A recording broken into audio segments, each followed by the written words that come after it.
আজকে আমরা এসেছি জখাইখালি মাছ দেখতে, মাছ ধরা দেখতে। এই যে আমাদের আবু জারিফ, এই যে সবাই জাল নিয়ে বসে রয়েছে, কখন ফেলবে খ্যাপ।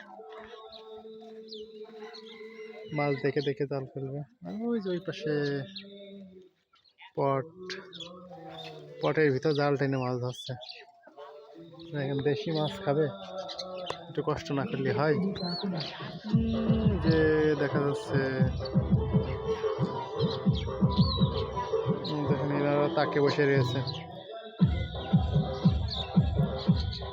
যে কখন মাছ হবে আর কখন জালটা টুক করে ফেলে দেবো। দেখেন আমরা আসছিলাম মাছ কিনতে, তত মাছ তো পাওয়া দায় হয়ে যাবে না। দেখেন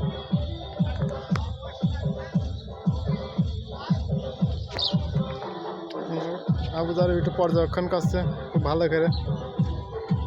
কি বুঝলি ক কি দেখছি সুইচ গেটে ভালো করে পর্যবেক্ষণ কর। একসাথে সুইচ গেট বানাতেও হতে পারে। যে পানি পাশটা চলে যাচ্ছে, এই যে ডেক যদি নিতে যাবে দেখেন।